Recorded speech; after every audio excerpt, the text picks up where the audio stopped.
Vamos a orar juntos.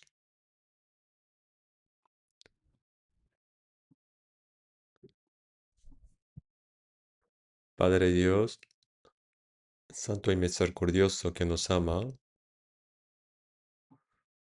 tuviste compasión de nosotros cuando andábamos lejos de ti en pecado y enviaste a tu Hijo unigénito, Cristo, para salvarnos, y que el Señor Jesús cargó en nuestro lugar la maldición y el juicio que nosotros debíamos recibir. Y gracias por la gran gracia por la cual, mediante su preciosa sangre derramada en su muerte, nuestros pecados han sido perdonados para siempre y ya no recibiremos más juicio ni maldición. Señor, tú nos hiciste comprender esta grande y maravillosa gracia y nos daste esta la salvación. Ahora anhelamos para poder vivir el resto de nuestras vidas de manera correcta como hijos de Dios, según tu voluntad y para tu gloria. En este tiempo, nosotros que hemos sido redimidos por la sangre del Señor, estamos reunidos en tu presencia para alabar tu gracia y aprender tu palabra.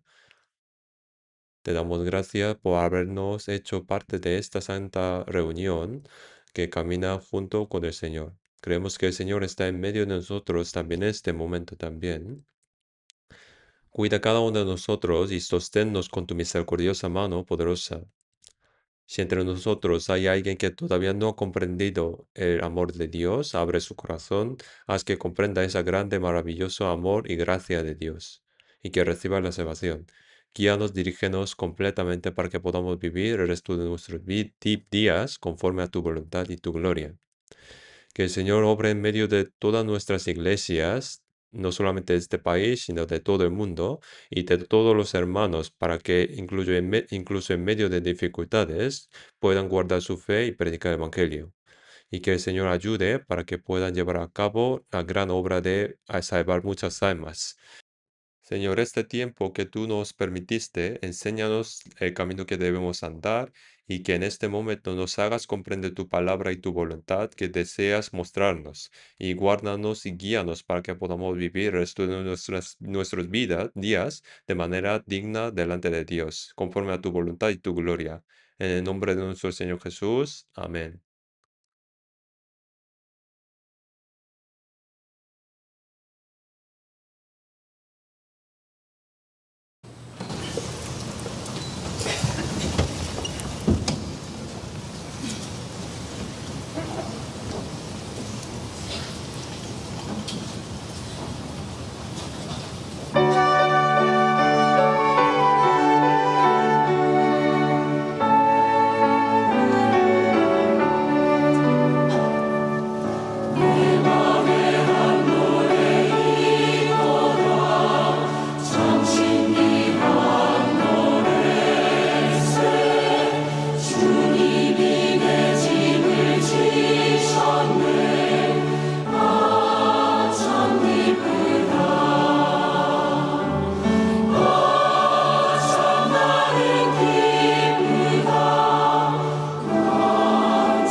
Vamos a buscar la palabra San Mateo capítulo 7. San Mateo capítulo 7, versículo 13 a 14.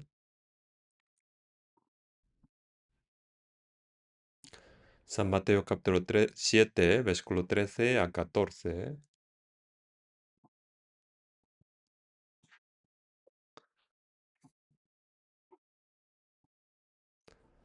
Versículo 13 y 14 vamos a leer juntos.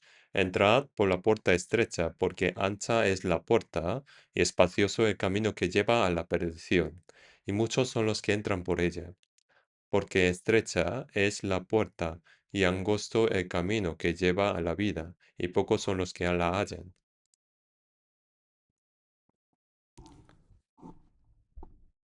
Hoy, con este tiempo, en este tiempo vamos a reflexionar sobre las palabras que acabamos de leer. Son las palabras que dijo Jesús y podemos pensar a través de esto cómo debemos actuar. Jesús dijo, entrad por la puerta estrecha y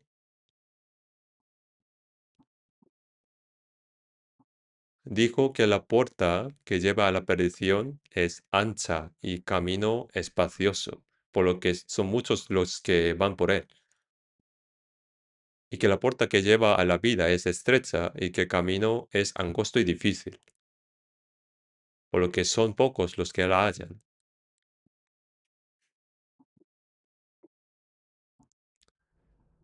Yo antes, cuando leía este versículo, sí pensaba de esta manera.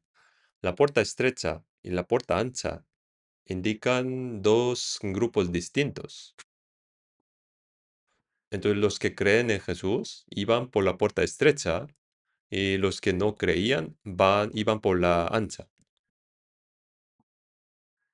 Eh, los que creen son muchos menos que los que no creen, ¿no? Porque tienen que ir a la iglesia domingo, tienen que orar, obedecer a la palabra y vivir conforme a ella. Y hay muchas cosas que deben guardar, lo cual es estrecho y difícil.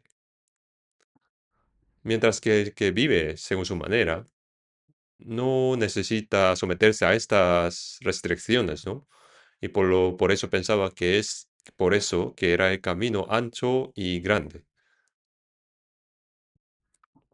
Sin embargo, más adelante, estudiando la Biblia, comprendí que no era ese el significado.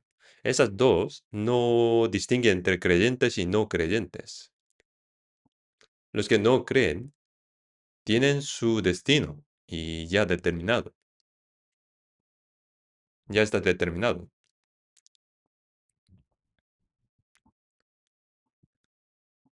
De modo que no hace falta seguir hablando de eso. En 1 de Pedro, capítulo 2, dice, amados, yo os ruego que, como a extranjeros y peregrinos, que os abstengáis de los deseos carnales que batallan contra el alma. Dice que los que son extranjeros y peregrinos deben abstenerse de los deseos de la carne que batallan contra el alma. Aquí indica como peregrinos, ¿no? Peregrinos, sale palabra peregrinos. Y peregrinos debe tener un lugar, un objetivo que va hacia ella, ¿no?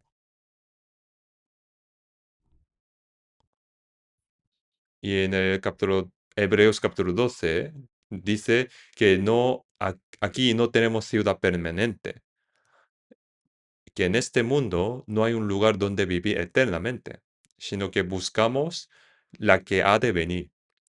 La gente piensa que vivimos unas décadas en este mundo y que cuando uno muere, todo termina. Pero no es así, ¿no? El propósito por el que Dios creó al ser humano a su imagen no fue para que viviera unos decenios en esta tierra, ni disfrutara las cosas de las carnes y que termine allí. En Eclesiastes capítulo 3:11 dice que Dios hizo todo hermoso en su tiempo y que en particular ha puesto eternidad en el corazón de ellos. Antes los seres humanos vivían más años, ¿no? Muchos años más. Pero después del diluvio, a causa de los cambios climáticos, la esperanza de vida humana se acortó continuamente y sigue reduciendo, ¿no? He viajado a unos 20 países del mundo para predicar el Evangelio y la forma en que vive la gente en cada país es muy diferente. En algunos países, el entorno, el clima y todo lo demás son tan precarios que la esperanza de vida media es de unos 50 o 60 años. Por eso que la gente muere muy pronto allí, ¿no? En los lugares con mejores condiciones se vive algo mejor y vive muchos años más, ¿no? Aunque en el Salmo 90:10 dice que los días de nuestra edad son 70 años y si en los más robustos son 80 años. La mayoría vive hasta los 70 y hay muchos que mueren antes de eso. En cualquier caso, sea que uno viva algunos decenios en este mundo o algo más, llega un día en que de repente su vida termina. Por eso, dice que mientras somos extranjeros, debemos vivir con temor y que debemos abstenernos de los deseos carnales que batallan contra el alma. Cuando se habla de alojamiento o albergue para un peregrino, uno puede que se encuentre en un alojamiento muy pequeño, ¿no? O un hotel de lujo, pero al día siguiente tiene que partir de nuevo. No puede quedarse allí eternamente. Así, no importa cómo vivimos en este mundo. Viviremos algunos años, decenios, y tendremos que partir. Vivir en este mundo no es más que un proceso en el camino hacia la eternidad. Por eso dice que en este mundo no tenemos ciudad permanente, sino que buscamos la que ha de venir. Lo que Dios quiere darnos no es que vivamos larga y alegremente en esta tierra. Los pocos decenios que vivimos en esta tierra no son más que un proceso en el camino hacia el mundo eterno. Comparado con ese mundo eterno, nuestra vida en esta tierra es verdaderamente muy corto. Por eso en el Salmo 89 hay palabras que dicen, ¿cómo has abreviado tanto nuestra vida? ¿Cómo la has hecho tan fugaz?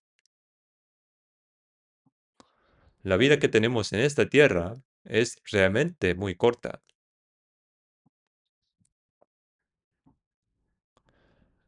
Los jóvenes piensan que su juventud es eterna, ¿no? Y que vivirán mucho tiempo, pero el tiempo pasa rapidísimo. Yo también tuve mi juventud, pero ahora ya no es así. Yo siempre estoy listo para ir a la presencia del Señor. Este mundo es un proceso y un periodo de preparación para ir al mundo eterno. Por eso, lo que importa no es cómo vivimos en esta tierra, sino que cuando termine nuestra breve vida aquí, ¿a dónde va el alma? La Biblia dice sobre esto, es asunto, que volamos, ¿no? Vamos a pasar volando. Jesús dijo en el versículo que acabamos de leer, dijo, entrad por la puerta estrecha.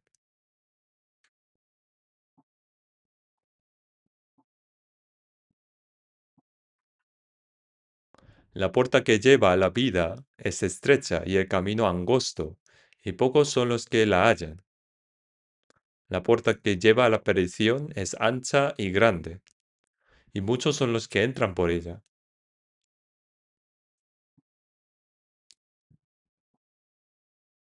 Por eso son los pocos los que hallan.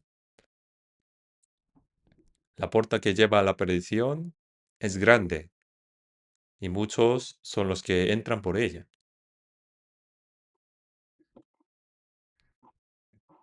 Por eso estas dos puertas y dos caminos, según el punto de vista de Dios, son los caminos, dos caminos y puertas que van los seres humanos. Y Jesús dijo que entre por la puerta estrecha, ¿no?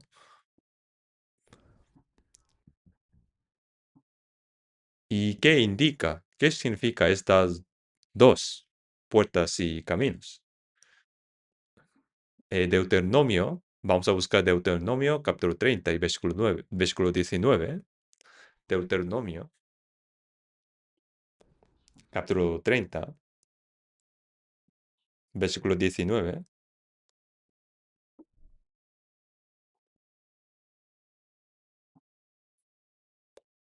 Deuteronomio 30, 19.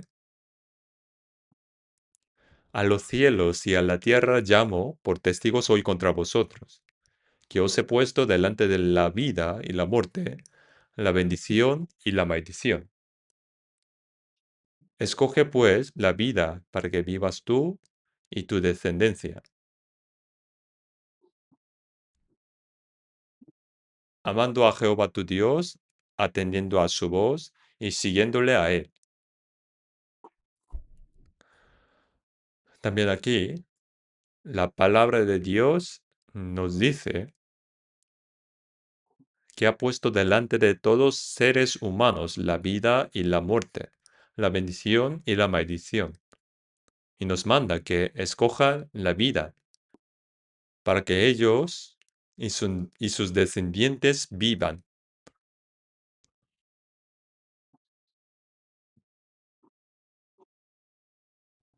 Dios ha puesto la vida y la muerte delante de la gente y les ordena que escojan la vida. Dios, entonces, para que ellos vivan, dijo que escoja la vida. Hay muchos versículos como así en la Biblia.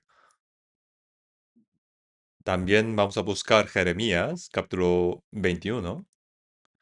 Jeremías, capítulo 21, versículo 8.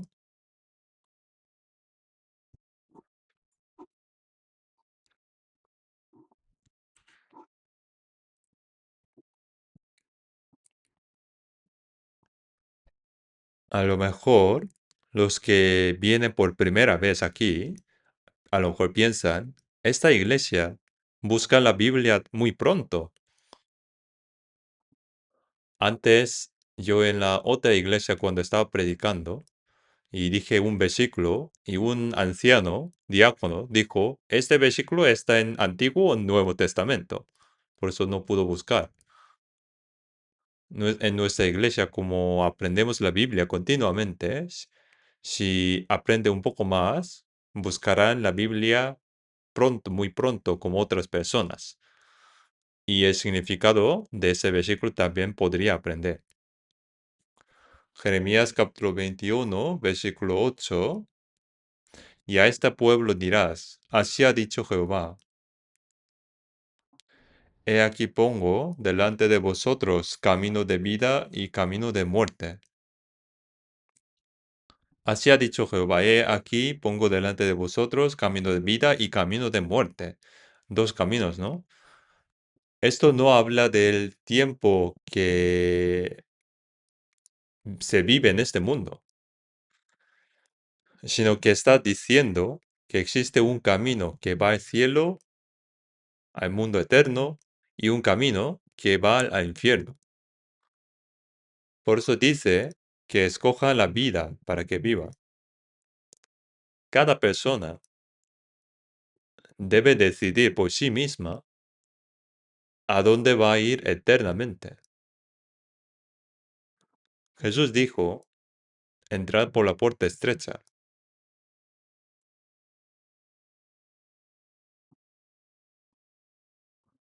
La puerta que lleva a la vida es estrecha, el camino angosto, y pocos son los que la hallan.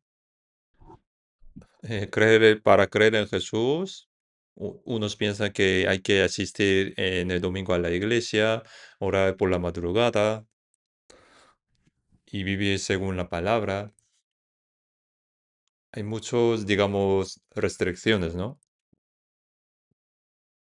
Para creer correctamente y hay muchas dificultades.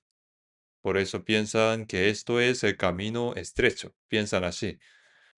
Pero la palabra de Jesús esto no indica para distinguir los creyentes y no creyentes.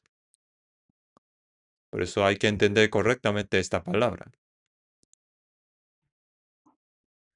La palabra de Jesús indica que hay dos tipos entre los creyentes. Vamos a buscar San Mateo capítulo 7, versículo 21. San Mateo capítulo 7, versículo 21.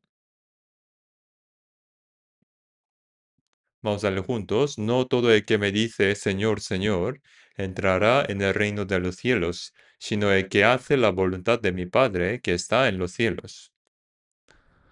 Aquí dice, no todo el que me dice Señor, Señor. Los que no creen en Jesús no le llaman Señor, Señor.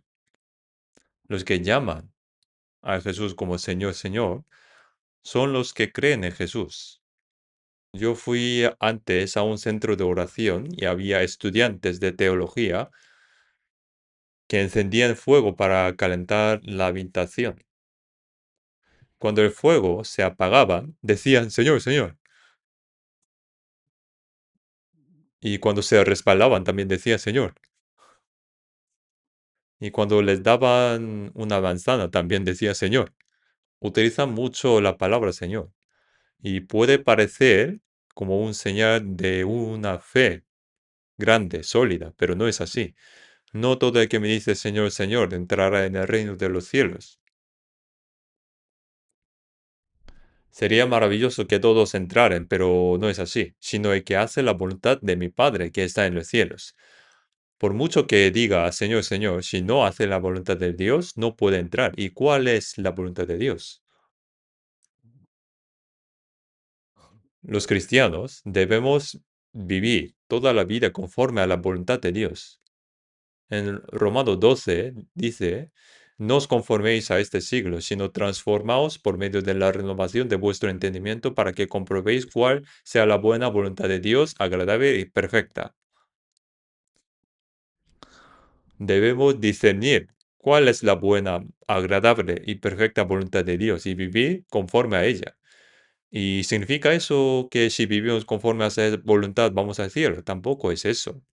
Lo que Jesús quiso decir cuando habló de hacer la voluntad de Padre para entrar en el cielo es según lo que dijo en San Juan capítulo 6, versículo 40. Y esta es la voluntad de que me ha enviado, que todo aquel que ve al Hijo y cree en él, tenga vida eterna. La voluntad del Padre que Jesús dijo es comprender la gracia que Dios da por medio de Jesucristo y obtener la vida eterna. Y eso es la voluntad de Dios. En San Mateo capítulo 18, versículo 14 dice que no es la voluntad de nuestro Padre, vuestro Padre, que está en los cielos, que uno se pierda uno de estos pequeños, que no es la voluntad. La voluntad de Dios es lo que Dios desea, ¿no? Incluso las personas que viven pobres e ignorados o por otros son creados según la imagen de Dios, ¿no? Y alguna de ellas se pierda, eso no es la voluntad de Dios. Eso no es la voluntad de Dios, que alguno de ellas pierda. En primero de Timoteo 2:4 dice que Dios quiere que todos los hombres sean salvos y vengan al conocimiento de la verdad. La voluntad de Dios es que nadie se pierda, sino que todos sean salvos. Y para que todos sean salvos, Dios espera con paciencia, como si un día fuera 1000 años. Por eso la voluntad de Dios es, en primer lugar, que seamos salvos conforme a esa voluntad. Y esta es la voluntad de que me ha enviado, que todo aquel que vea al Hijo y cree en Él tenga vida eterna. Lo primero es ser salvo. El que es salvo conforme a la voluntad de Dios puede vivir luego conforme a la buena, agradable y perfecta voluntad de Dios. Eso viene después. Si uno es salvo, puede vivir conforme a su palabra. Por eso, los que creen en su nombre pueden tener la vida eterna. Lo primero es tener la vida eterna. No todo el que me dice Señor, Señor entrará en el cielo. Los que van a la iglesia dicen Señor, Señor, ¿no? Y al principio cuando uno va a la iglesia no sabe ni cómo orar, pero como los otros dicen Señor, entonces también digo Señor. Y si otro dice Padre Dios, entonces yo también digo Padre Dios, ¿no? Y va adaptando, ¿no? Y luego va adaptando y hace mejor su oración, ora mejor.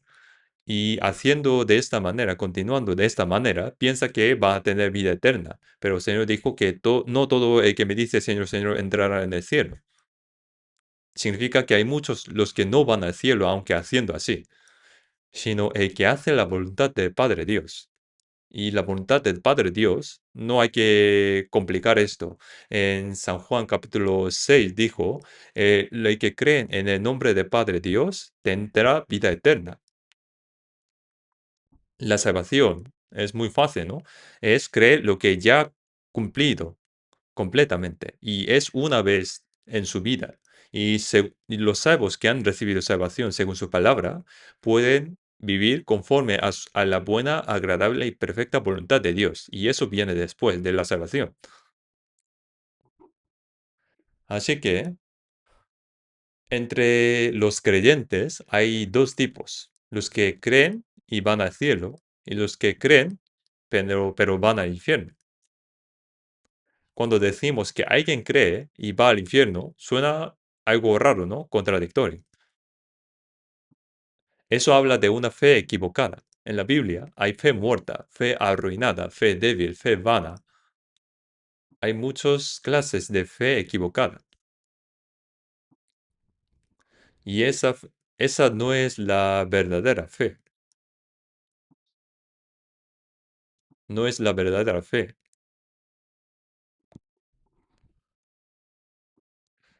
Por eso, entre los que creen hay dos tipos. Los que creen van al cielo y los que creen pero van al infierno. No todo el que me dice Señor, Señor irán al cielo. Y en San Mateo capítulo 7, versículo 22, 23 dijo, muchos me dirán en aquel día, Señor, Señor, no profetizamos en tu nombre y en tu nombre echamos fuera demonios y en tu nombre hicimos muchos milagros.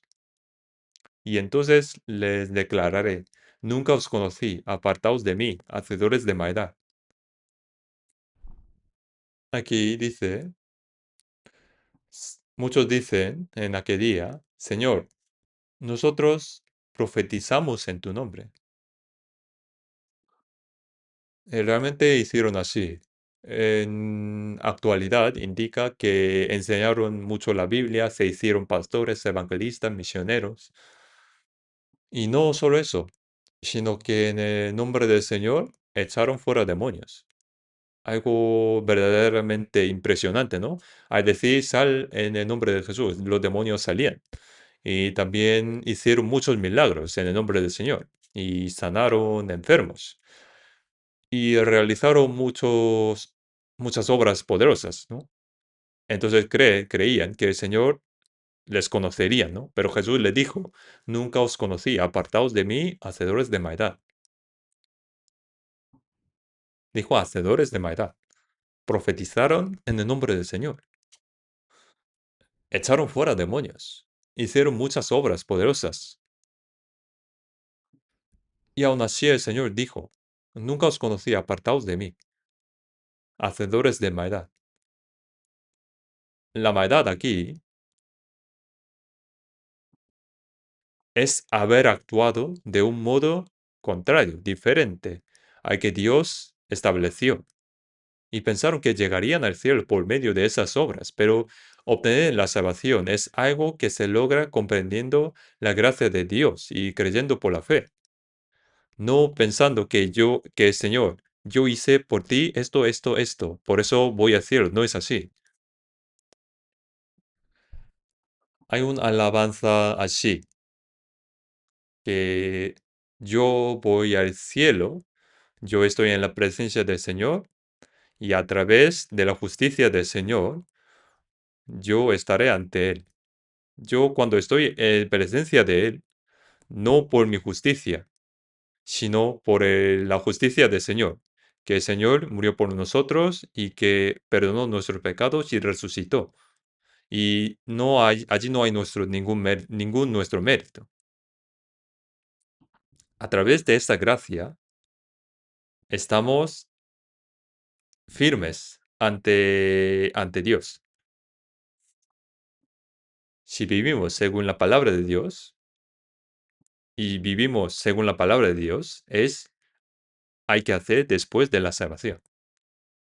Cuando uno nace como hijo, sea guapo o feo, lo que sea, es hijo, ¿no?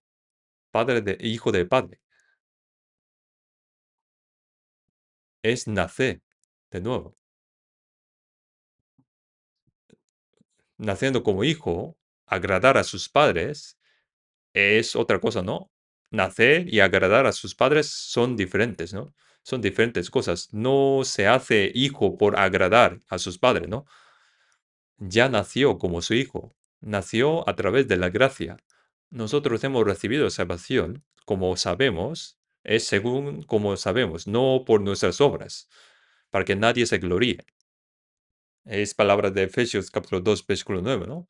La salvación no es a través de las obras.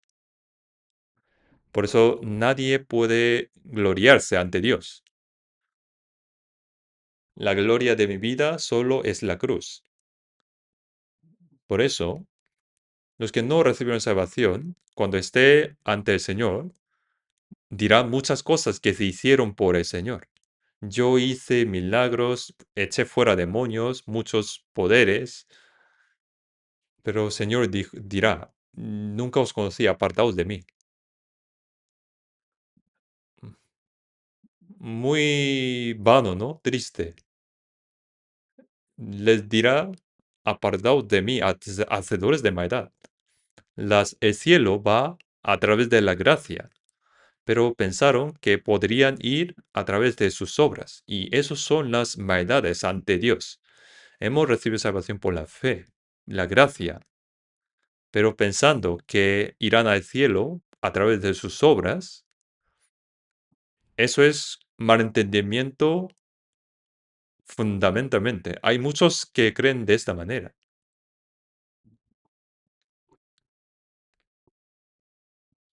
Por eso, la puerta ancha y angosta, estrecha, indica que hay dos diferentes tipos entre los creyentes. ¿Por qué dijo la puerta estrecha? Porque no puede, porque es tan estrecha, por eso no puede entrar ni con sus pecados ni con sus obras. Solamente puede entrar por la gracia de Dios. La cruz es el poder de Dios para los que somos salvos y para los que se pierden es locura, ¿no? En 1 Corintios, ¿no? La palabra de la cruz es locura a los que se pierden, pero a los que salvan, esto es, a nosotros, es poder de Dios. La cruz es locura para los que se pierden. Cuando decimos que hemos sido salvos gratuitamente por la gracia de Dios, los que pertenecen a la ley y no han sido salvos se orgullecen y dicen, ¿cómo podéis decir que sois salvos? ¿Cómo habéis sido salvos de esa manera? Es mentira. Cuando yo fui salvo, hace ya unos 60 años, cuando decía que yo era salvo, la gente se sorprendía. ¿Cómo puedes decir tan arrogantemente que tú eres salvo? Y si decimos que hemos nacido de nuevo, Se asombran más todavía, aunque son las mismas cosas, pero piensan que es algo realmente difícil. Hace muchos años, el pastor Billy Graham de Estados Unidos, que ya murió, era un evangelista muy famoso. Vino a la plaza de Yeouido de Corea y había una gran multitud reunida. Y él dijo, el mensaje era, debéis nacer de nuevo. Sea diáconos, ancianos, hay que nacer de nuevo. Sin nacer de nuevo no podéis ver el reino de los cielos.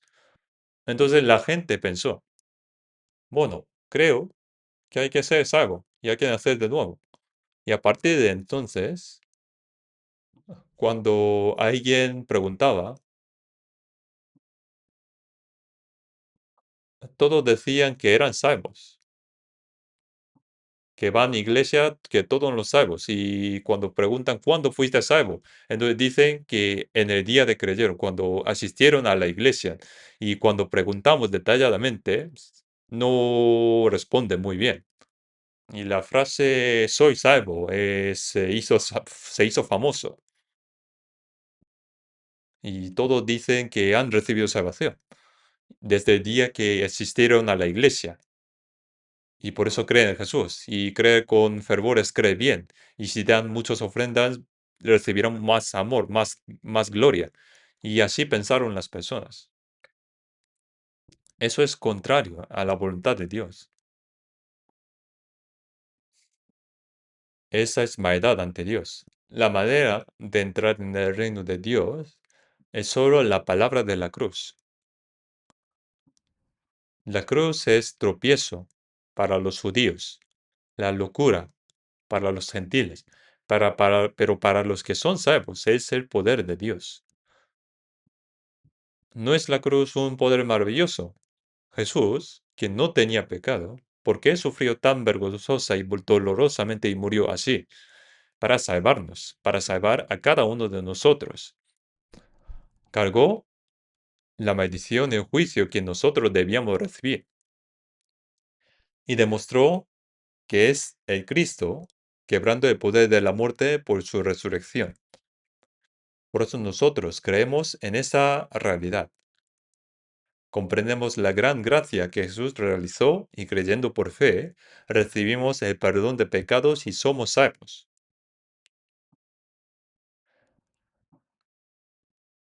Pero, sin haber recibido salvación, viviendo con fervor, con fervor, muchos piensan que esto es creer correctamente. Vamos a buscar San Mateo capítulo 15. San Mateo capítulo 15, versículo 13. San Mateo capítulo 15, versículo 13. Pero respondiendo él dijo, toda planta que no plantó mi Padre Celestial será desarraigada. Dejadlos, son ciegos, guías de ciegos.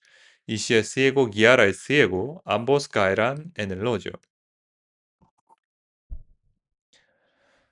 Jesús dijo, toda planta que no plantó mi Padre Celestial será desarraigada.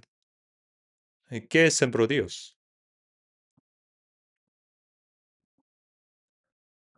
En 1 de Pedro 1:23 dice, siendo renacidos no de simiente corruptible, sino de incorruptible, por la palabra de Dios que vive y permanece para siempre. Cuando Dios hace nacer de nuevo a una persona, el Espíritu Santo obra para que, mediante la palabra, comprenda la gracia de Dios y crea. Por eso la palabra es la semilla que sembró. Por eso nacemos de nuevo por la palabra de Dios, que es semilla incorruptible que vive y permanece. En San Juan 3:5 dice, el que no naciere de agua y del Espíritu no puede entrar en el reino de Dios. En el San Juan 3:3, de cierto te digo, que el que no naciere de nuevo, no puede ver el reino de Dios. Si ni siquiera puede verlo, ¿cómo puede entrar? ¿Cómo se hace de nuevo? ¿Cómo se nace de nuevo? El que no naciere de agua y del Espíritu no puede entrar en el reino de Dios. ¿Qué enseña aquí el agua y el Espíritu? El agua es también la palabra de Dios. También es la palabra de Dios y es el juicio de Dios. Así como Dios juzgó al mundo con el agua en el diluvio, en el tiempo del diluvio, y cuando Jesús fue bautizado en el río Jordán, entró completamente bajo el agua. El agua indica el juicio de Dios. El agua indica el juicio de Dios. La muerte de Jesús es la muerte que nosotros merecíamos recibir a causa del pecado. Jesús murió en nuestro lugar. Fue sepultado. Y salir de agua es la resurrección. Por eso en San Mateo 3 dice que cuando Jesús salió del agua, al recibir el bautismo, se abrieron los cielos.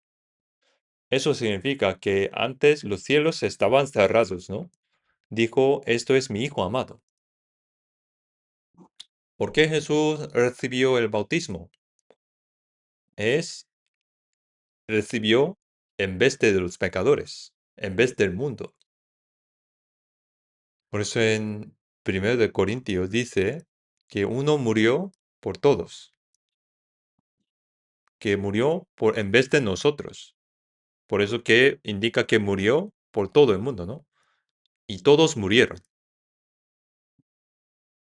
Cuando Jesús entró en el río Jordán, Jesús murió y fue sepultado.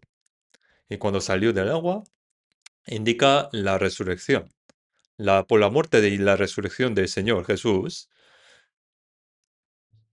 abrió el cielo, que estaba cerrado por el pecado. Estaba cerrado y el camino que podíamos ir al Dios, al Señor, estaba también cerrado. Pero por la resurrección del Señor Jesús abrió esa puerta, ese camino. Y el Espíritu Santo descendió como paloma, diciendo, este es mi Hijo amado, en quien tengo complacencia. Esas palabras, pero no era necesario decirlas para Jesús.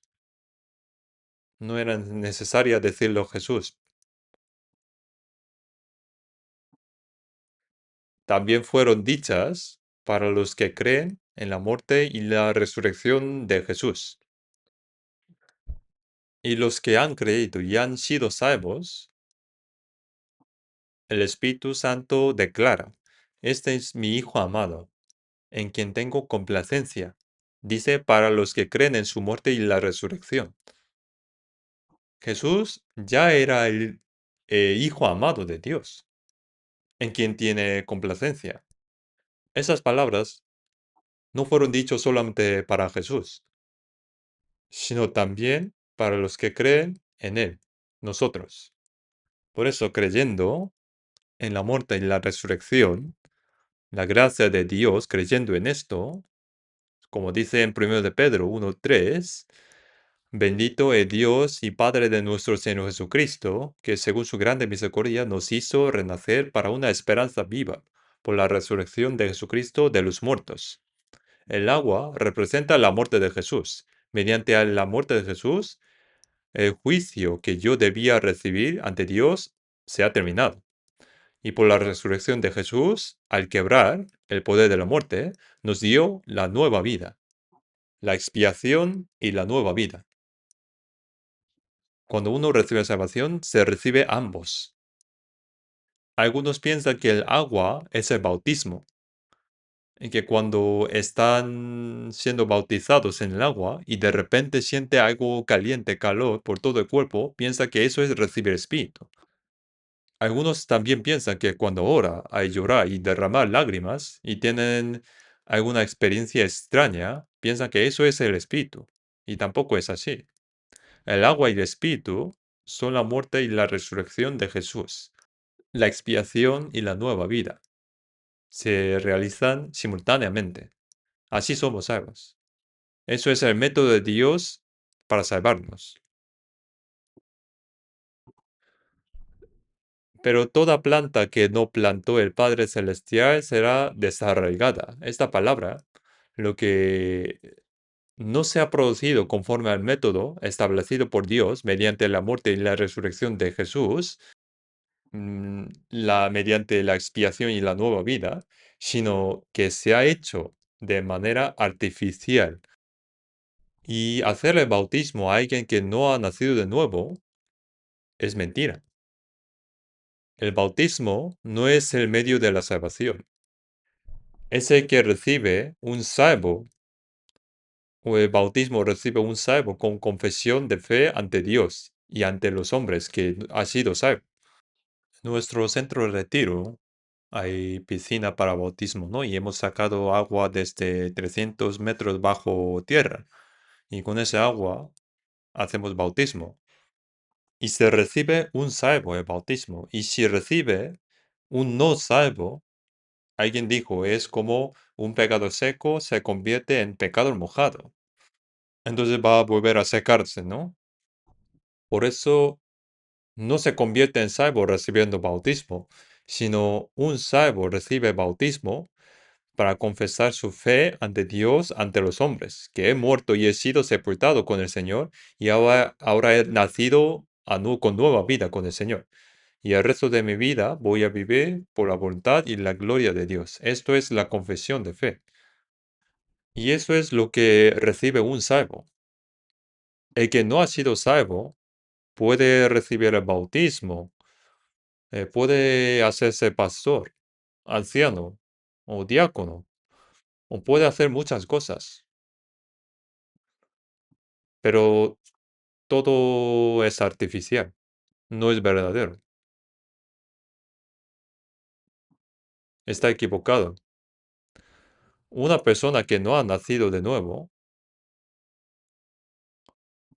puede trabajar con fervor por su religión a través de la educación religiosa.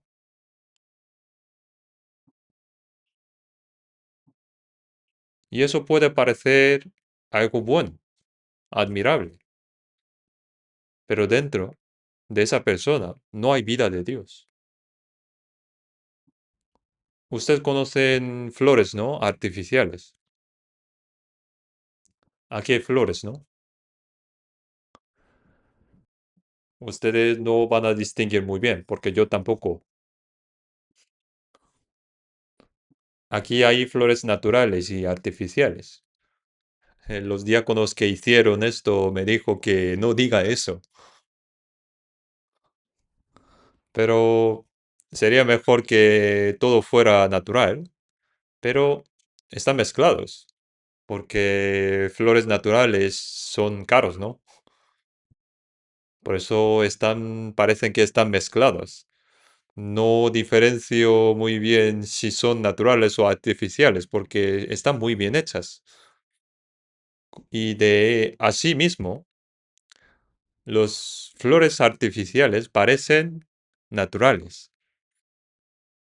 y no se puede diferenciar muy bien. Y encima, si añaden olores de flores, entonces no podrían diferenciar, pero no tiene vida.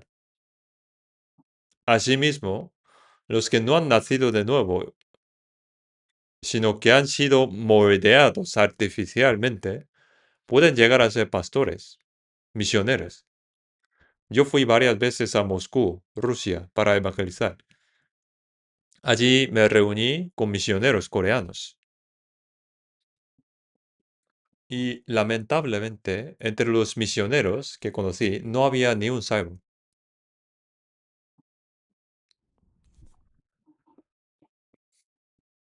También reuní con pastores rusos y hablé con ellos y pregunté a cada uno de ellos y pregunté si eres salvo. Entonces dijo que sí. ¿Y cómo? Que yo estaba orando y me sané. Habla de la salvación, pero no es salvación. Es otro.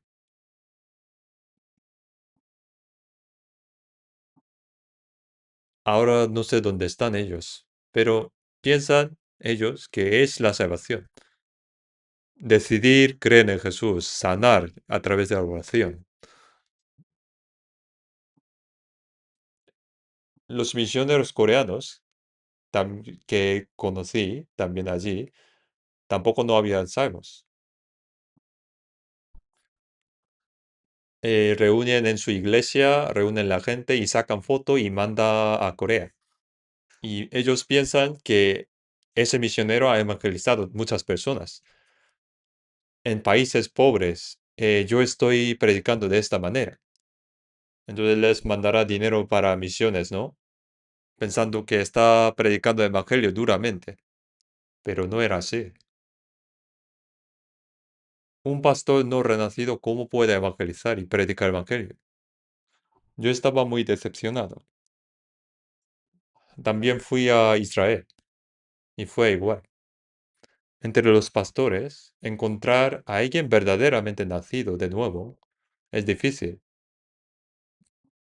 Si digo esto, alguien puede pensarse así, de esta manera.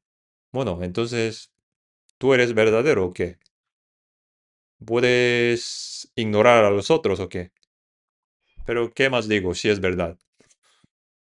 Señor, Señor, nosotros profetizamos en tu nombre, echamos fuera demonios e hicimos muchas obras poderosas. Y el Señor dice, nunca os conocí. ¿De qué sirve lo que se hizo sin haber nacido de nuevo? El que ha sido salvo no va a la presencia del Señor a hablar sobre esto, de lo que ha hecho. Subirá al cielo, estará ante Dios a través confiando en la justicia del Salvador.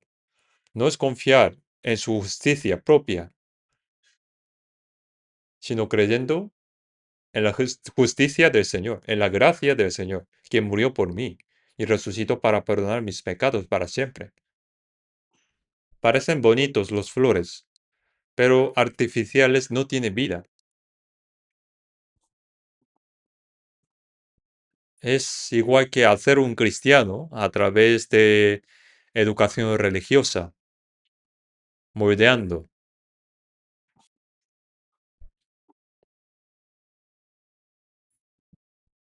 Y luego puede ser misionero, pastor, diácono. Antes estaba predicando en Mokpo, había un anciano. Le conté sobre Huerto de Edén y me dijo, no sé si existía eso. Un anciano me preguntó que no sabía si existía realmente el Huerto de Edén. No, no sabe buscar los versículos de la Biblia. No sé cómo se hizo anciano de la iglesia. Para ser anciano también hay pruebas, ¿no?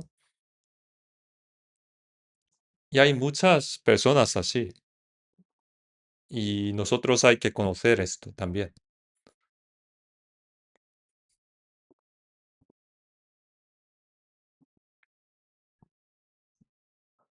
El verdadero y falso.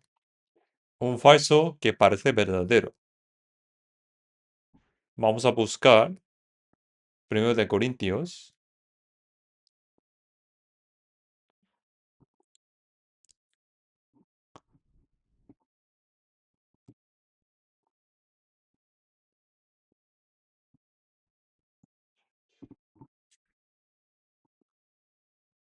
Bueno, segundo de Corintios, capítulo 11 versículo 4. Vamos a leer juntos.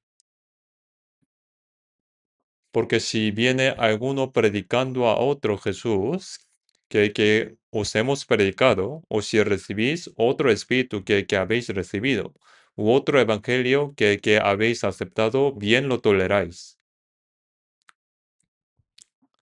Aquí el apóstol Pablo dice, hay alguien que predica a un Jesús diferente, a un Jesús diferente, divergente del evangelio que apóstol Pablo predicó.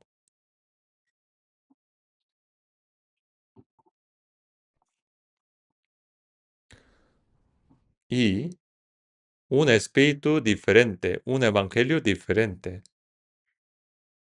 que habéis recibido. ¿Y qué es un espíritu diferente? Es un espíritu, pero no es Espíritu Santo, sino de espíritu de demonio.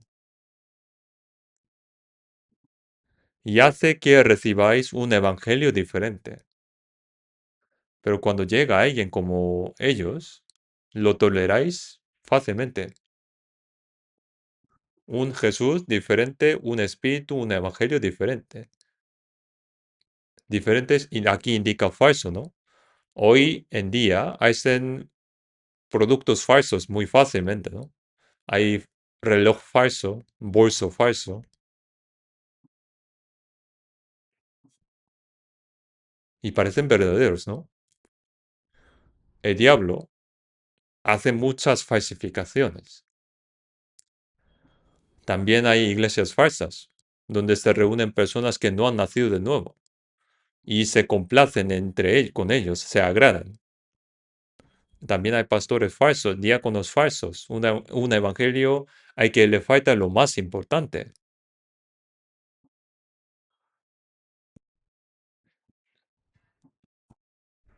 Y que saltan de alegría diciendo que han recibido espíritu, pero es otro espíritu. Y aquí pone que lo toleráis bien, lo acepta fácilmente. Pero eso no lo ha sembrado Dios. Toda planta que no plantó el Padre Celestial será desarraigada y quemada. Será desarraigada. Hay que conocer que hay muchos como esto. ¿Y quién hace y fabrica y quién lo propaga? El diablo. En segundo de Corintios, capítulo 11, versículo 13 hasta 15, voy a leer yo, porque estos son falsos apóstoles, obreros fraudulentos, que se disfrazan como apóstoles de Cristo. Y no es maravilla, porque el mismo Satanás se disfraza como ángel de luz. Así que no es extraño si también sus ministros se disfrazan como ministros de justicia, cuyo fin será conforme a sus obras. Los que predican a otro Jesús, otro espíritu, otro evangelio son, por supuesto, obras del diablo. El diablo fabrica muchas falsificaciones. Hoy en día hay personas que compran sabiendo que es falso. Pero si una persona compra un producto falso pensando que es verdadero, una mujer recibió un bolso de lujo, de marca, pero a ir a París y acudir a la tienda de la marca para reparar su bolso, el dependiente le dijo que esto es falso. Como lo hacen tan bien, parece verdadero. Esto es lo que hace el diablo, fabricar falsificaciones. Incluso en tiempo de apóstol Pablo había muchas y ahora hay muchísimas más, ¿no? Si hay uno verdadero, las falsificaciones son centenares, ¿no? Por eso la gente piensa que lo falso es verdadero, porque hay tantos falsos. Por eso el mismo Satanás se disfraza como ángel de luz. ¿Qué era antes el diablo? ¿Qué era antes? En Isaías 14:12 dice, ¿cómo caíste del cielo, Lucero, hijo de la mañana?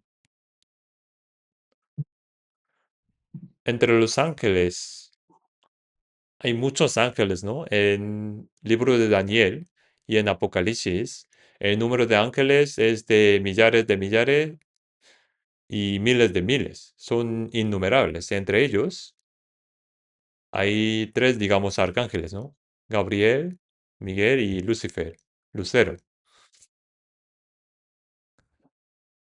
Gabriel aparece cuando se trae buenas noticias y Miguel aparece para la guerra.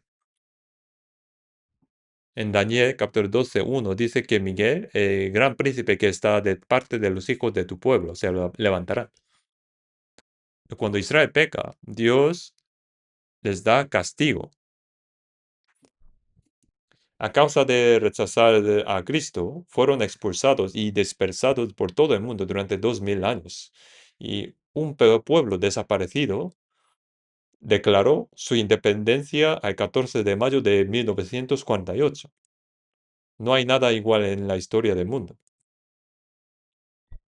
Los judíos que viven en tierra de Israel, más o menos 6 millones. Los judíos que están en Estados Unidos, más o menos 6 millones. Y el que está en el resto del mundo son 6 millones más o menos. Y juntando, 18 millones, ¿no? En la actualidad, los judíos que viven en tierra de Israel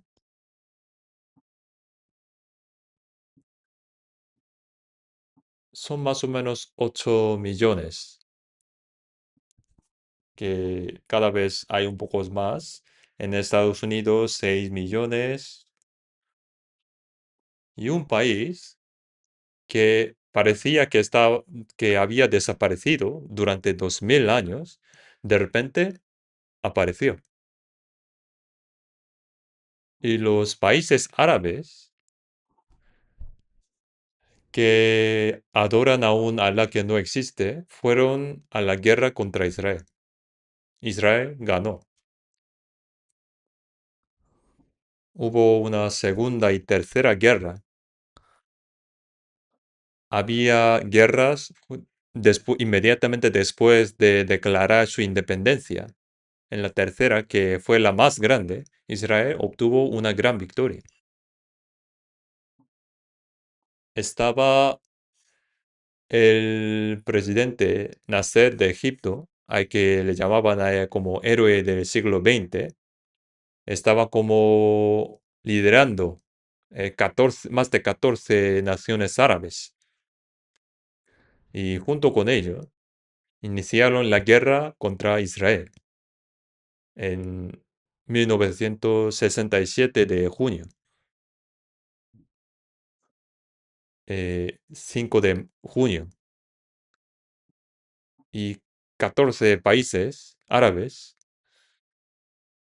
contra Israel. Israel en aquel momento tenía como 2.200.000 personas, más o menos. Y en 6 días obtuvo una gran victoria. Conquistó la península de Sinai y hasta los altos de Golán. Hasta, la tierra de Siria. El mundo se quedó sorprendido. Nunca había habido una guerra así en la historia. Quitaron la península de Sinai y después, hablando con Egipto, devolvieron. Y luego, la última vez cuando Hamas atacó a Israel, lo hizo intentando destruirlo de un golpe a Israel, lanzando misiles, miles de misiles. ¿Y qué pasó? Israel volvió a obtener una gran victoria. En esta guerra, Hamas estaba intentando destruir Israel de un golpe, pero Israel ganaron y muchas personas murieron.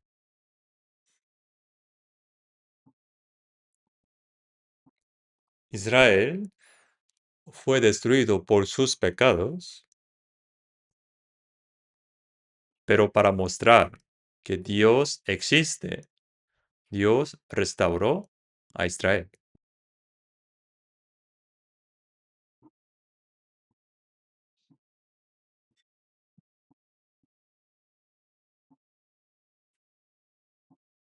Los judíos ahora, hoy en día, no hay muchos que crean en Jesús. En la ciudad de Tel Aviv Es considerada como la ciudad con mayor número de homosexuales. Cuando fui a Israel por tercera vez, fui a evangelizar a los judíos, pero me quedé muy decepcionado. Aunque hay algunos judíos que creen en Jesús, pensé y pensaba que todos los judíos que creían eran salvos, pero tampoco era así.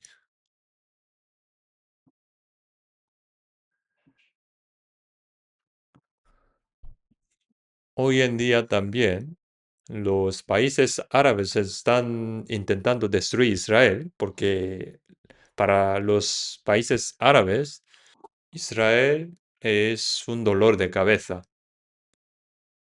Por eso siempre intentan destruirlo. Cuando Hamas estaba escondido en zona de Gaza, Israel atacó allí y muchos de ellos murieron.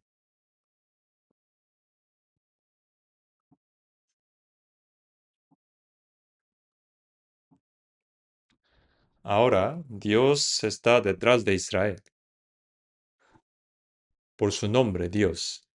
Como dice en Ezequiel 36, Dios restaura al pueblo de Israel, no por causa de Israel, sino por causa del nombre de Dios que fue profanado, por causa de Israel. El pueblo de Israel, mientras moría, decía, somos el pueblo de Dios. Y los otros respondían, bonito pueblo de Dios, ¿dónde está vuestro Dios? El nombre de Dios fue deshonrado a causa del pueblo de Israel. Por eso Dios restauró al pueblo de Israel para demostrar que Dios no está muerto. Así en nuestra época, Dios utiliza al pueblo de Israel para demostrar que Él está vivo. Entre los judíos, creo que no hay muchos salvos. Yo fui a predicar el evangelio allí y entre los que creen en Jesús había también muchos falsos.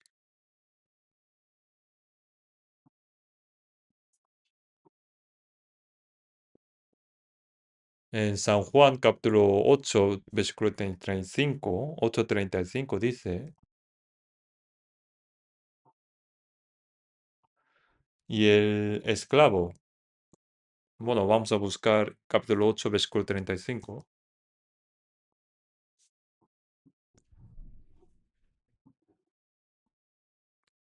San Juan capítulo 8, 35. Vamos a leer juntos. Y el esclavo no queda en la casa para siempre, y el hijo sí queda para siempre. El esclavo no queda en la casa para siempre, el hijo sí queda para siempre. El pueblo de Israel, Abraham, estuvo sin hijo durante mucho tiempo, ¿no? Cuando ya tenía casi 100 años. Por eso oró a Dios, Señor, no me has dado hijo. Entonces mi heredero será Eliezer. Es siervo de confianza, aunque no es mi hijo. Es siervo de confianza que cría desde pequeño. Como tú no me has dado hijo, mi heredero será Eliezer. Dios respondió, no, no ese. Tu heredero será el hijo que nazca de ti.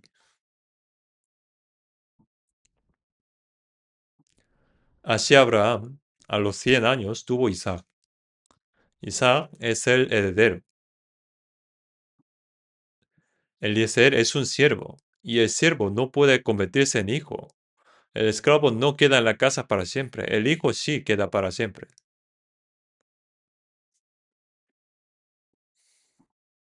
El que no ha sido salvo,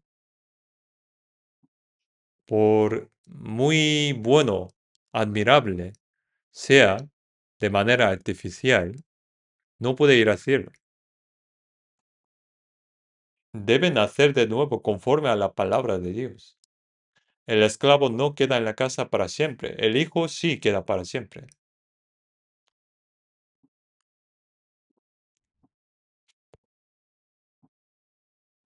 Yo lo conté antes, creo.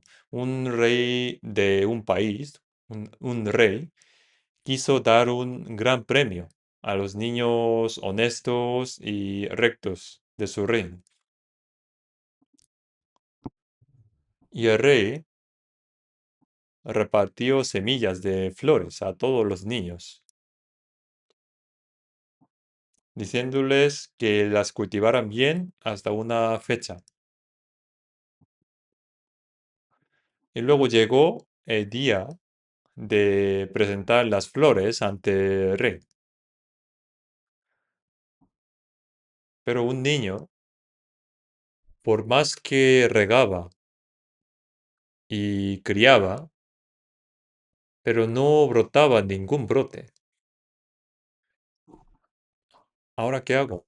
Hoy es el día que tengo que presentar mi flor ante el rey. Pero veo que otros niños llevan flores preciosas. Y el rey vio que ese niño, su maceta estaba vacía. Y estaba llorando el niño, con la maceta vacía. Y le preguntó el rey, ¿por qué estás llorando? Mi señor, que yo sembré las semillas que me diste, pero aunque estaba regando mucho, que no brotó nada. Por eso vine así, sin nada. Entonces el rey dijo, tú, tú eres el que ha cultivado la mejor flor. Cuando repartí las semillas, repartí semillas hervidas. No podía brotar nada de semillas hervidas. Y los demás niños sembraron otras semillas, porque las suyas no brotaban. Por eso el rey dijo, yo os pedí que fuerais niños honestos.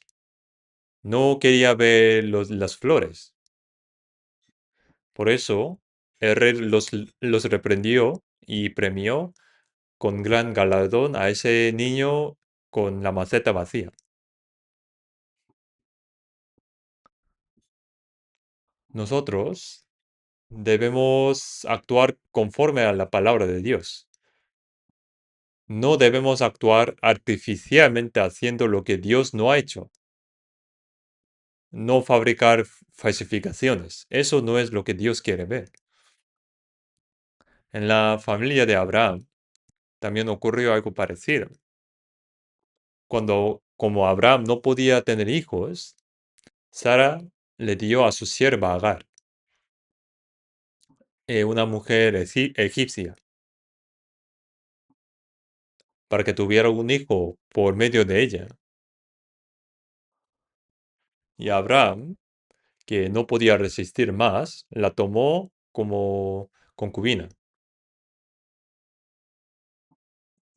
El hijo nacido de Agar es Ismael. Pero Dios dijo, eso no es tu hijo, no puede ser tu heredero, será el hijo nacido de ti.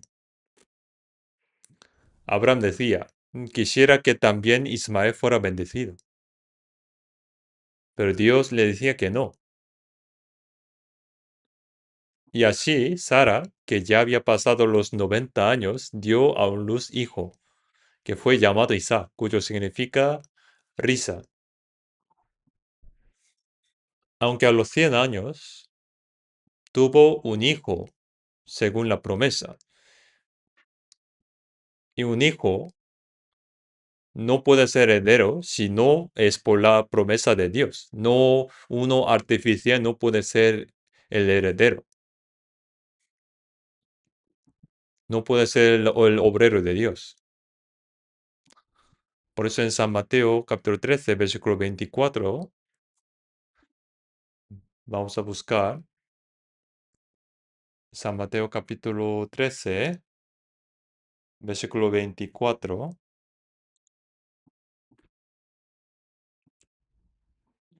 San Mateo capítulo 13, versículo 24, les refirió otra parábola diciendo, el reino de los cielos es semejante a un hombre que sembró buena semilla en su campo.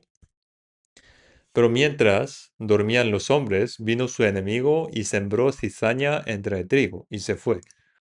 Y cuando salió la hierba y dio fruto, entonces apareció también la cizaña. Vinieron entonces los siervos del padre de familia y le dijeron, Señor, ¿no sembraste buena semilla en tu campo?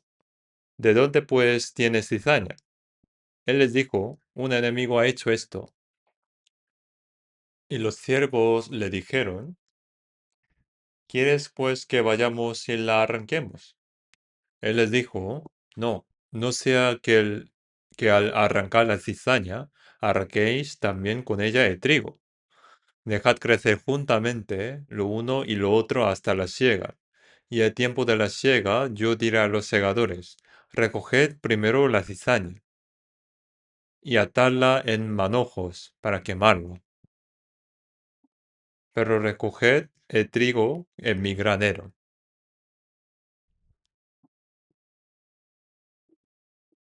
Aquí se sembró buena semilla, pero el enemigo sembró cizaña encima. Dijo que lo hizo un enemigo.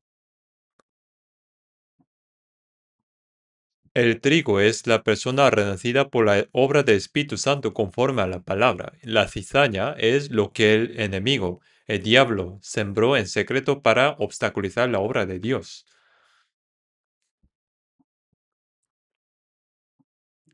Espero que no haya cizaña en nuestra iglesia.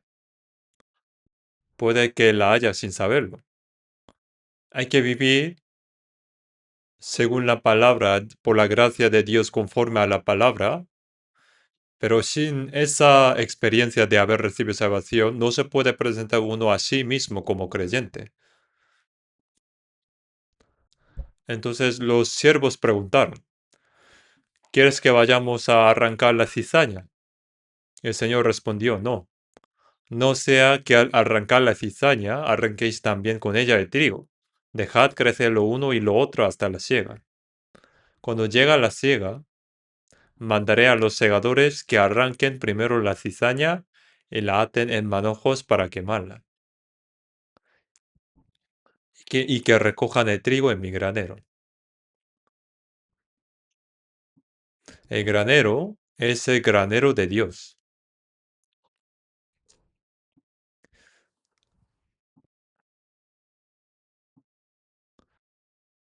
Hay muchos falsos en el cristianismo. Hay demasiados que parecen verdaderos. Me da miedo si habrá alguien como cizaña, pero el diablo siempre procura obstaculizar la obra de Dios. El que ha nacido de nuevo conforme a la palabra, vivirá conforme a la palabra.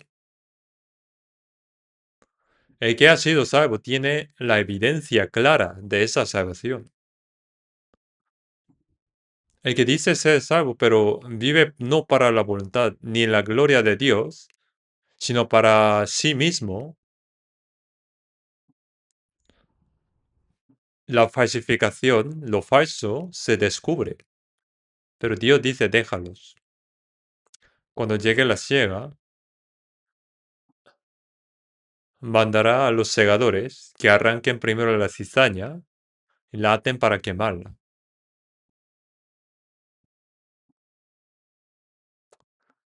En otoño, el trigo y la cizaña se distinguen de inmediato. El trigo inclina la cabeza, ¿no? ¿Y la cizaña qué? Yo antes en mi casa tenía un loro. ¿Y qué le gusta a ese loro? Le gusta algo parecido a la cizaña. Lo comía muy bien. Bueno, el trigo inclina la cabeza, pero la cizaña se levanta. Es orgullosa. Se distingue inmediatamente, ¿no? Entre la cizaña y el trigo. La cizaña será arrancada, atada y arrojada al fuego. Gálatas capítulo 1, vamos a buscar Gálatas capítulo 1.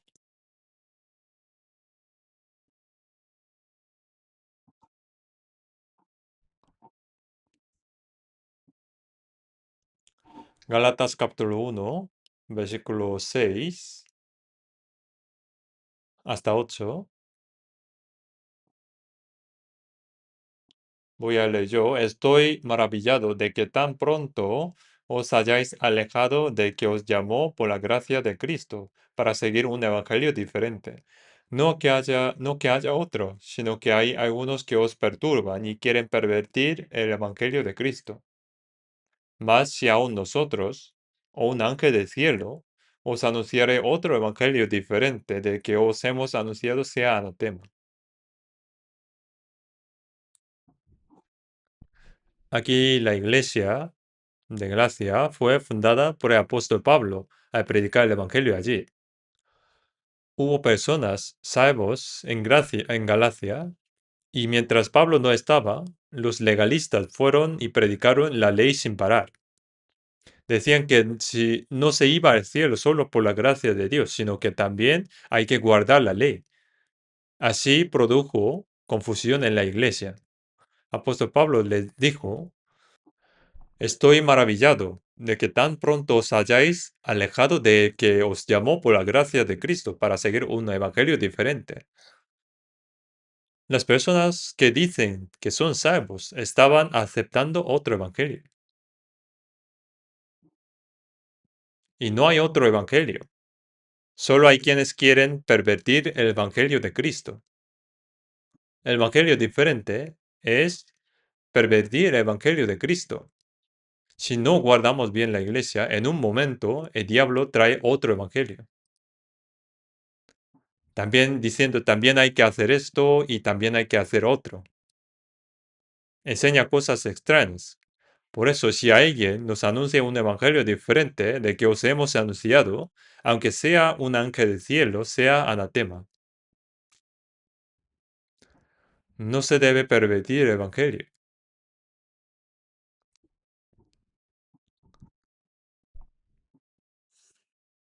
Este evangelio no hay que pervertir, no hay que cambiarlo. También en San Lucas, capítulo 12, San Lucas, capítulo 12, versículo 32. Capítulo 12, versículo 32. Vamos a leer juntos. No temáis, manada pequeña, porque a vuestro Padre le he placido daros el reino. ¿Por qué dijo manada pequeña?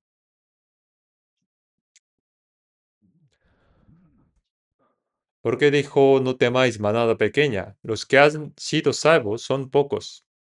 La puerta que lleva a la vida es estrecha y el camino angosto, y pocos son los que la hallan. Son pocos.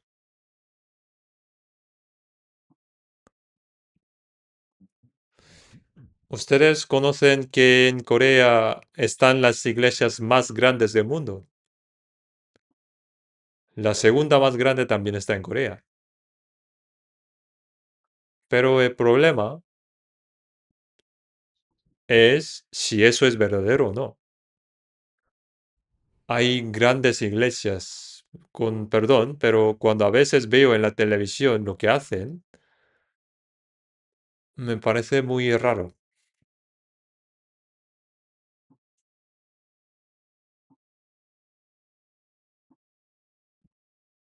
Lo más importante no lo predican y dicen otro. Y piensan que están haciendo con mucho esfuerzo y piensan que eso es creer bien. Reúnen muchas personas y reunir mucho, y aunque sea mucho en número, no significa que eso es correcto. Nuestra iglesia, al principio éramos muy pocos. En 1983, en Pangbedong, Estamos como 33 personas. No teníamos un lugar para reunirnos y reuníamos en gimnasios, en alquilando lugares, en casas y después tuvimos muchas dificultades. Cuando ya había demasiada gente y no podíamos hacer nada más, entonces hemos comprado un terreno y hemos construido un lugar. No temáis, manada pequeña, porque a vuestro Padre le ha placido daros el reino. El que ha sido salvo, el Padre le ha placido darle el reino. Eso es la manada pequeña. Son pocos. En San Lucas capítulo 12, San Lucas capítulo 13, versículo 23 a 25, capítulo 13, versículo 23 a 25. Y alguien le dijo, Señor, son pocos los que se salvan. Y él les dijo, esforzaos a entrar por la puerta angosta, porque os digo que muchos procurarán entrar y no podrán. Aquí dice, hay quien le dijo, Señor, son pocos los que se salvan. Tenía mucho interés, ¿no? A ver cuántos salvos hay. Jesús dijo, esforzaos a entrar por la puerta angosta. Significa que son pocos, porque os digo que muchos procurarán entrar y no podrán. Muchos quieren entrar al cielo, pero no pueden. Son muy pocos que entran por la puerta angosta. Procurarán entrar, pero no podrán. En el versículo 25, después que el padre de familia se haya levantado y cerrado la puerta, y estando fuera empecéis a llamar a la puerta diciendo, Señor, Señor, ábrenos. Él respondiendo os dirá, no sé de dónde sois. Llaman a la puerta pidiendo que les abran, pero la puerta está cerrada. Llamando a la puerta, Señor, ábrenos. Pero la respuesta es, no os conozco, no sé de dónde sois. Es necesario pasar por la puerta estrecha. Y pasar la puerta se hace en un momento, ¿no? Al instante. Eso ocurre en el instante de la salvación. Después, la puerta se traspasa en un momento y el camino se anda toda la vida, ¿no? Pero como no pasaron por la puerta, Dios no les reconoce.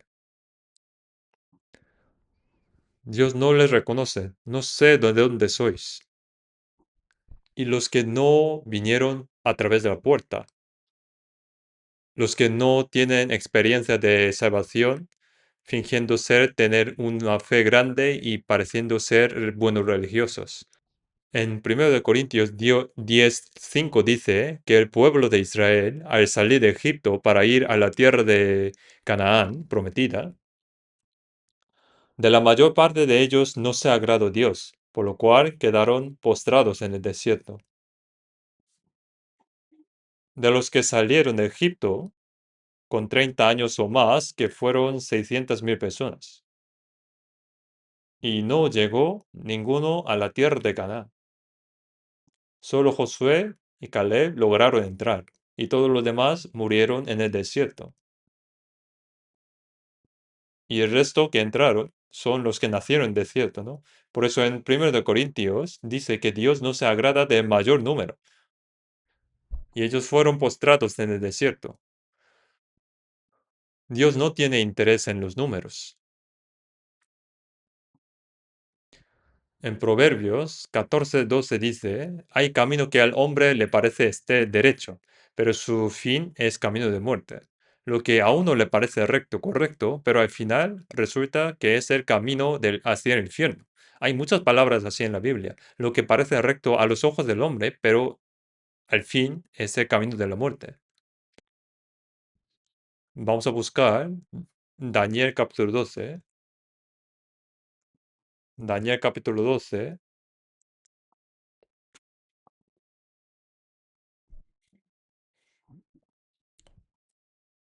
Daniel capítulo 12, versículos 2 y 3. Vamos a leer juntos. Y muchos de los que duermen en el polvo de la tierra serán despertados, unos para vida eterna y otros para vergüenza y confusión perpetua. Los entendidos resplandecerán como el resplandor del firmamento, y los que enseñan la justicia a la multitud como estrellas a la puerta a la perpetua eternidad. Los que duermen en el polvo de la tierra son mulos muertos, los que están en la tumba. Dormir significa la muerte. Muchos de los que duermen serán despertados, unos para vida eterna. Los que han sido salvos, cuando mueren, el alma estará en el paraíso y el cuerpo a la tumba. Cuando el Señor venga, resucita también el cuerpo.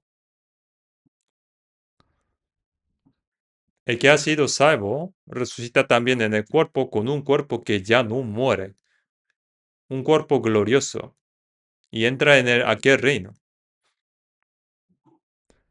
Se transforma el cuerpo glorioso. Pone y otros para vergüenza y confusión perpetua.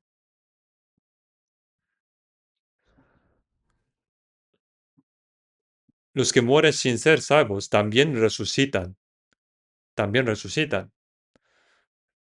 Y resucitan para vergüenza y confusión perpetua, es decir, van al infierno y sufren tormento y vergüenza perpetuos. Y en el versículo 5, como dice, los entendidos resplandecerán como el resplandor del firmamento y los que enseñan la justicia a la multitud como las estrellas a la perpetua eternidad. Nuestra vida en este mundo son unos pocos decenios, son muy cortos. Por eso no hay que seguir cosas de este mundo, porque luego pronto partiremos. A este mundo no es nuestro lugar eterno. Nuestro lugar está arriba. Pues si hubiesen estado pensando en aquella de donde salieron, ciertamente tenían tiempo de volver, pero anhelaban una mejor, esto es celestial. Está allí arriba.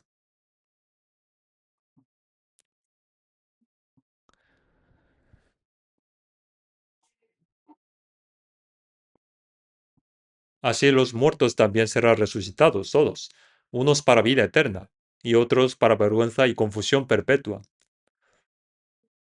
El problema es eso,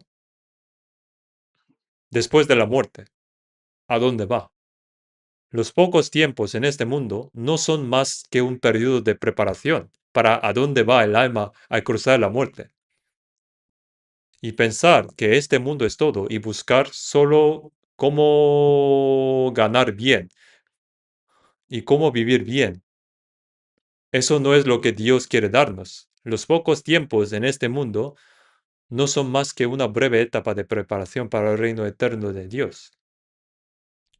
Y cuando vivimos y muramos, nuestra alma estará a la presencia del Señor y el cuerpo también resucitará y entrará en la gloria de Dios. Nosotros viviendo en este mundo, hay que conocer lo que debemos hacer, según lo que dice Proverbios capítulo 24. Libera a los que son llevados a la muerte, salva a los que están en peligro de muerte. Es decir, salvad a los que van al infierno, ¿no? Aunque tú digas, no lo sabía, pero el que pesa los corazones, ¿acaso no lo entenderá? Hay muchas personas a nuestro alrededor que si mueren hoy mismo irían al infierno. Esas personas no saben a dónde irán al cruzar la muerte. No lo saben. Solo piensan en cómo vivir en ese mundo, los pocos tiempos en este mundo, sin importar la manera, quieren vivir bien según su manera.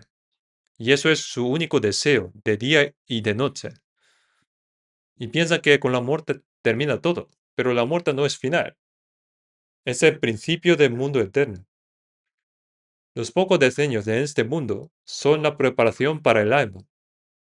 Y al cruzar la muerte, el alma irá al cielo o al infierno. ¿A dónde irá el alma? ¿Eso no sería más importante? Por eso nosotros, que tenemos la esperanza de ir al cielo, Debemos predicar el Evangelio a los que están destinados a morir y ayudarles a ser salvos. Debemos enseñarles que este mundo no es todo, que este mundo no es más que un breve etapa en el camino al mundo eterno, y hay que ayudarles a ser salvos. Hasta aquí hoy, vamos a orar juntos. Padre misericordioso, en estos últimos tiempos que tú has determinado, gracias por llamarnos y salvarnos en medio de mucha gente en este mundo. Nosotros, redimidos por la preciosa sangre del Señor, te pedimos que nos concedas vivir el resto de nuestros días solo para la voluntad y la gloria de Dios, y que estés con nosotros para que podamos testificar la grande y maravillosa gracia de Dios que se nos ha dado, y predicar este Evangelio a las almas que aún no la conocen para que ellas sean salvas, para que podamos sacar del fuego a quienes van a ser arrojados en él y llevarlos al reino de Dios. Guía el resto de nuestros días y en el nombre de nuestro Señor Jesús. Amén.